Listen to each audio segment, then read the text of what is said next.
For the moment, we'll talk about the other neighbour. A government rotting is a government plotting.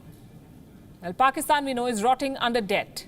The Imran Khan government is facing multiple crises, but it is still persistent in engineering wicked plots to defame India. Plots that begin with Kashmir and end with Kashmir. The latest one is no different. Islamabad took a delegation of foreign journalists on a staged visit to the line of control. This happened on Wednesday. A team of foreign media correspondents was taken on a tour of the Poonch and Chirikot sectors in Pakistan-occupied Kashmir.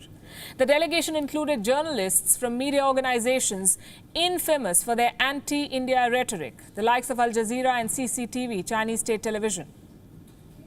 The composition of this delegation itself speaks a lot about the purpose of this visit, but I'll tell you nonetheless. The visit was meant to show India as the perpetrator of ceasefire violations and crimes along the line of control, and to show Pakistan as a victim of the circumstances created by India. Well, just so you know, the Pakistan Army has been shelling villages along the LOC for 3 consecutive days. At 11 a.m. today, Thursday, it once again initiated an unprovoked ceasefire violation. But these so-called foreign correspondents are obviously and consciously blind to Pakistan's actions. Newspapers in Pakistan carried extensive columns on how these journalists praised the Pakistan Army for its apparent bravery. Well, none of this is surprising. If they don't toe the line, they'll have to pay a price for it.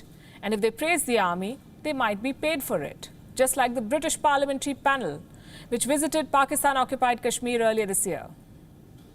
And some of you may remember this woman, Debbie Abrams, the British lawmaker who was barred from entering India due to an invalid visa.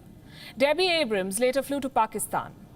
She took part in press conferences with the Pakistan foreign minister and peddled lies about human rights violations in Kashmir. Do you know how much Debbie Abrams was paid for this? Some 31 to 33,000 euros. That's 29 to 31 lakh Pakistani rupees.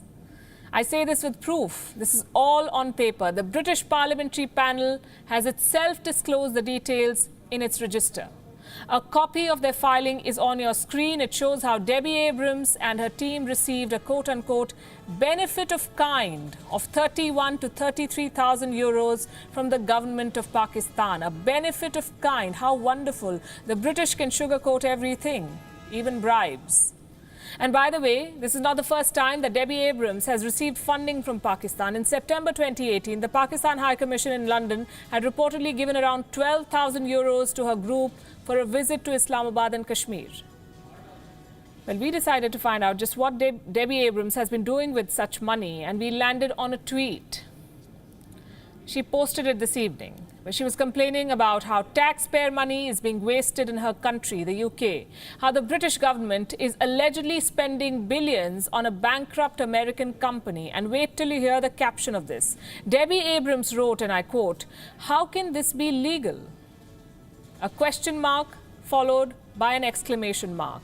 Well, trust me, we find ourselves asking the same question a lot of times. How can this be legal? How can it be legal for Pakistan to pay journalists and lawmakers to defame India? And we've learned a new term, benefit of kind.